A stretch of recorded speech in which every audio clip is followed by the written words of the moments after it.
ನಾಳೆ ಜೂನ್ 15 ಸೋಮಾವತಿ ಅಮಾವಾಸ್ಯೆ. ಒಣಖರ್ಜೂರ ಹಾಗೂ ನಿಂಬೆಹಣ್ಣಿನಿಂದ ಈ ಕೆಲಸವನ್ನ ಮಾಡಿದರೆ ನಿಮ್ಮ ಮನೆಯ ಯಜಮಾನ ಮುಟ್ಟಿದ್ದೆಲ್ಲ ಚಿನ್ನವಾಗುವಷ್ಟು ಉತ್ತಮ ಸಮಯ ಕೂಡಿ ಬರುತ್ತೆ. ಇಡೀ ಮನೆಗೆ ಶಿವದುರ್ಗೆಯ ರಕ್ಷಣೆ ಜೊತೆಗೆ ಕುಬೇರ ಲಕ್ಷ್ಮಿಯ ರಕ್ಷಣೆ ಕೂಡ ಪ್ರಾಪ್ತಿಯಾಗುತ್ತೆ. ಸೋಮಾವತಿ ಅಮಾವಾಸ್ಯೆಯು ಅಧಿಕ ಮಾಸದಲ್ಲಿ ಕೂಡಿ ಬರುವುದು ತುಂಬಾ ಅದೃಷ್ಟ ಹಾಗೂ ಪುಣ್ಯವನ್ನ ನೀಡುತ್ತದೆ. 1000 ಸೂರ್ಯಗ್ರಹಣಕ್ಕೆ ಸಮನಾದ ದಿನ ಇದಾಗಿದೆ. ಈ ದಿನ 3 ದೇವರನ್ನ ನೆನೆದು ಈ ಕೆಲಸಗಳನ್ನ ಮಾಡಿದರೆ ಮನೆಯಲ್ಲಿ ದವಸ ಧಾನ್ಯ, ಐಶ್ವರ್ಯ, ಹಣಕ್ಕೆ ಎಂದಿಗೂ ಕೊರತೆ ಬರುವುದಿಲ್ಲ.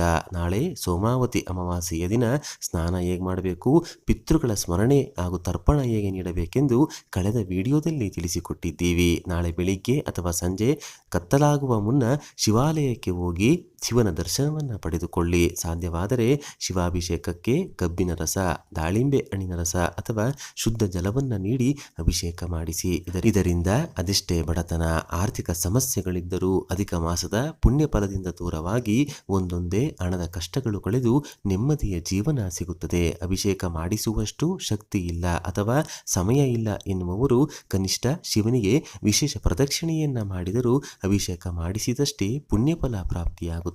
ನಾಳೆ ಮರೆಯದೆ ಶಿವನಿಗೆ ಚಂಡೀ ಪ್ರದಕ್ಷಿಣೆ ಮಾಡಿ. ಶಿವನಿಗೆ ಸಂಪೂರ್ಣ ಪ್ರದಕ್ಷಿಣೆ ಮಾಡದೆ ಶಿವಲಿಂಗಕ್ಕೆ ಅಭಿಷೇಕ ಮಾಡಿದ ನೀರು ಬರುವ ಜಾಗ ಅಂದರೆ ಸೋಮಸೂತ್ರದ ತನಕ ಪ್ರದಕ್ಷಿಣೆ ಮಾಡಿ ಮತ್ತೆ ತಿರುಗಿ ಹಿಂದಕ್ಕೆ ಬಂದು ಶಿವ ದರ್ಶನ ಮಾಡುವುದು, ಮತ್ತೆ ಸೋಮಸೂತ್ರದ ತನಕ ಹೋಗುವುದು. ಇದನ್ನು ಚಂಡೀ ಪ್ರದಕ್ಷಿಣೆ ಎನ್ನಲಾಗುತ್ತದೆ. ನಿಮಗೆ ತಿಳಿಯದಿದ್ದರೆ ಚಂಡೀ ಪ್ರದಕ್ಷಿಣೆಯ ಬಗ್ಗೆ ದೇಗುಲದ ಅರ್ಚಕರನ್ನ ಕೇಳಿ ಪ್ರದಕ್ಷಿಣೆಯನ್ನ ಮುಗಿಸಿ. 30 ವರ್ಷಗಳ ನಂತರ ಅಪರೂಪದ ಯೋಗಗಳೊಂದಿಗೆ ಬಂದಂತಹ ಸೋಮಾವತಿ ಅಮಾವಾಸ್ಯೆಯ ದಿನ ಶಿವನಿಗೆ ಅತ್ಯಂತ ಪ್ರಿಯವಾಗುವ ಅಭಿಷೇಕ ಅಥವಾ ಪ್ರದಕ್ಷಿಣೆಯನ್ನ ಮಾಡಿದ ಭಕ್ತನ ಜೀವನದಲ್ಲಿ ಪವಾಡಗಳು ನಡೆಯಲು ಶುರುವಾಗುತ್ತವೆ. ಭಕ್ತನು ಕೇಳಿದ ಕೋರಿಕೆಯನ್ನು ಶಿವನು ಶೀಘ್ರವಾಗಿ ನೆರವೇರಿಸುತ್ತಾನೆ. ನಿಮ್ಮ ಹಣ, ಆರೋಗ್ಯ, ಉದ್ಯೋಗ, ವ್ಯಾಪಾರ, ಮದುವೆ, ಸಂತಾನ, ಕೋರ್ಟ್ ಕೇಸ್ ಸಮಸ್ಯೆ ಏನೇ ಇರಲಿ ಈ ಒಂದು ಕೆಲಸವನ್ನ ನಾಳೆಯ ದಿನ ತಪ್ಪದೆ ಮಾಡಿ. 11 ರಿಂದ 21 ದಿನದ ಒಳಗೆ ನೀವು ಮಾಡಿದ ಪ್ರದಕ್ಷಿಣೆಯ ಫಲ ಖಂಡಿತವಾಗಿ ನಿಮಗೆ ಸಿಗುತ್ತದೆ.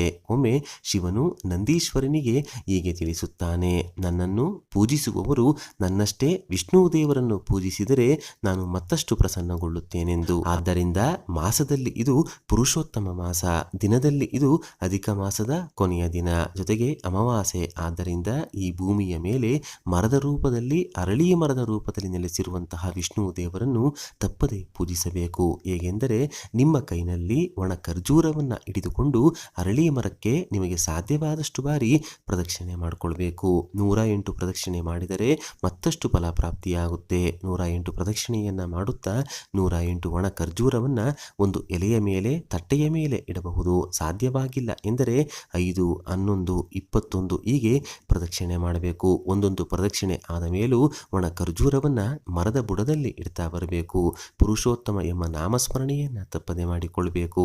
ಪ್ರದಕ್ಷಿಣೆ ಆದ ಮೇಲೆ ಮರದ ಬುಡದಲ್ಲಿ ಇಡುತ್ತಿದ್ದ ಒಣ ಖರ್ಜೂರವನ್ನು ಮರದ ಕೆಳಗೆ ಯಾರಿಗಾದರೂ ಭಕ್ತರಿಗೆ ದಾನವಾಗಿ ನೀಡಿ. ಇಲ್ಲವಾದರೆ ಮನೆಗೆ ಖರ್ಜೂರವನ್ನ ತೆಗೆದುಕೊಂಡು ಬಂದು ನಿಮ್ಮ ಮನೆಗೂ ಸ್ವಲ್ಪ ಎತ್ತಿಟ್ಟುಕೊಂಡು ಉಳಿದದ್ದನ್ನ ಅಕ್ಕಪಕ್ಕದವರಿಗೆ ನೀಡಿ. ಈ ಕೆಲಸ ಮಾಡೋದ್ರಿಂದ ಮನೆಯ ಯಜಮಾನನಿಗೆ ಎಲ್ಲ ಕೆಲಸದಲ್ಲೂ ಯಶಸ್ಸು, ಅಭಿವೃದ್ಧಿ, ದೇವರ ಬಲ ಪ್ರಾಪ್ತಿಯಾಗುತ್ತೆ. ಮಹಾವಿಷ್ಣು ದೇವರು ಹರಸುವುದರ ಜೊತೆಗೆ ಇಡೀ ಕುಟುಂಬಕ್ಕೆ ಮಹಾಲಕ್ಷ್ಮಿಯ ಕೃಪೆ ಈ ಪ್ರದಕ್ಷಿಣೆಯಿಂದ ಸಿಗುತ್ತದೆ. ಅರಳಿ ಮರಕ್ಕೆ ಅಮಾವಾಸ್ಯೆಯ ದಿನ ಪ್ರದಕ್ಷಿಣೆ ಮಾಡಿದರೆ ಪಿತೃಗಳು ಕೂಡ ಆಶೀರ್ವದಿಸುತ್ತಾರೆ. ಕಳೆದ ವಿಡಿಯೋದಲ್ಲಿ ತಿಳಿಸಿದ ಹಾಗೆ ಅಮಾವಾಸ್ಯೆಯ ದಿನ ಶಕ್ತಿ ದೇವತೆಗಳನ್ನ, ಉಗ್ರ ಸ್ವರೂಪಿ ದೇವಿಯರನ್ನ ಪೂಜಿಸಬೇಕು. ಮನೆಗೆ ಸಮೀಪದಲ್ಲಿ ಇರುವ ಗ್ರಾಮ ದೇವತೆಯ ಗುಡಿಯಲ್ಲಿ 3 ನಿಂಬೆ ಹಣ್ಣನ್ನು ದೇವಿ ಪಾದದಡಿ ಇಟ್ಟು ಪೂಜೆ ಮಾಡಿಕೊಡಿ ಎಂದು ಕೇಳಿಕೊಳ್ಳಿ. ಪೂಜೆಯ ಬಳಿಕ 3 ನಿಂಬೆ ಹಣ್ಣನ್ನು ನಿಮ್ಮ ಮನೆಗೆ ತಂದು 1 ನಿಂಬೆ ಹಣ್ಣನ್ನು ಬಾಗಿಲಿನ 2 ಕಡೆ ಕಟ್ ಮಾಡಿ ಇಡಿ. ಇನ್ನೊಂದನ್ನು ನಿಂಬೆ ಪಾನಕ ಮಾಡಿ ಮನೆ ಮಂದಿಯೆಲ್ಲ ಸೇವಿಸಿ. ಕೊನೆಯ ನಿಂಬೆ ಹಣ್ಣನ್ನು ಇಡೀ ಮನೆಗೆ ದೃಷ್ಟಿ ತೆಗೆದು ಬಾಗಿಲಿನ ಮುಂದೆ ನಿಂತು ಒಡೆದು ಹಾಕಿ ದೂರಕ್ಕೆ ಎಸೆಯಿರಿ. ಈ ಕೆಲಸವನ್ನ ನೀವು ಸಂಜೆ 6ರ ನಂತರ ಕತ್ತಲಾಗುವ ಸಮಯದಲ್ಲಿ ಮಾಡಬೇಕು. ನಿಂಬೆಹಣ್ಣಿನ ಮಾಲೆ ತಯಾರಿಸಿ ಮನೆ ಮಂದಿಯೆಲ್ಲ ಆ ಮಾಲೆಯನ್ನು ಸ್ಪರ್ಶ ಮಾಡಿ ದುರ್ಗಾದೇವಿಯ ಆಲಯಕ್ಕೆ ಕೊಡಿ. ನಿಂಬೆ ಹಣ್ಣಿನಿಂದ ಈ ಕೆಲಸಗಳನ್ನು ಮಾಡೋದ್ರಿಂದ ನಿಮಗೆ ಕೆಟ್ಟ ಜನರ ದೃಷ್ಟಿ ತಾಕುವುದಿಲ್ಲ. ಆಗದೆ ಇದ್ದವರು ನಿಮ್ಮ ಬಗ್ಗೆ ಮಾತನಾಡಿ ಶಾಪ ಹಾಕಿದರೆ, ಪ್ರಯೋಗಗಳನ್ನು ಮಾಡಿಸಿದರೆ ಆ ಶಕ್ತಿಗಳು ನಿಮ್ಮ ಮನೆಗೆ ಪ್ರವೇಶ ಮಾಡೋದಿಲ್ಲ.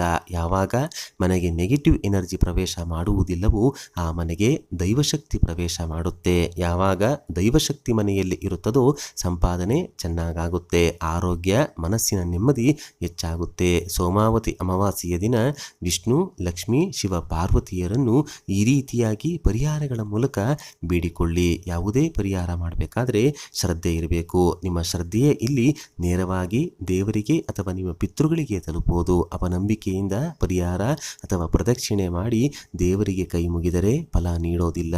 ನೀವು ಎಷ್ಟು ಶ್ರದ್ಧೆಯಿಂದ ಇವುಗಳನ್ನು ಮಾಡ್ತೀರೋ ಅದೇ ನಿಮಗೆ ಫಲವನ್ನು ನೀಡುತ್ತೆ. ಸೋಮಾವತಿ ಅಮಾವಾಸ್ಯೆಯ ಬಗೆಗಿನ ಈ ಮಾಹಿತಿ ನಿಮಗೆ ಇಷ್ಟವಾದರೆ ತಪ್ಪದೇ ಜೈ ಮಹಾಶಿವ, ಜೈ ಮಹಾವಿಷ್ಣು ಅಂತ ಬರೆದು ಈ ವಿಡಿಯೋನ ಪ್ರತಿಯೊಬ್ಬರಿಗೂ ಶೇರ್ ಮಾಡಿ. ಧನ್ಯವಾದ ಸ್ನೇಹಿತರೆ.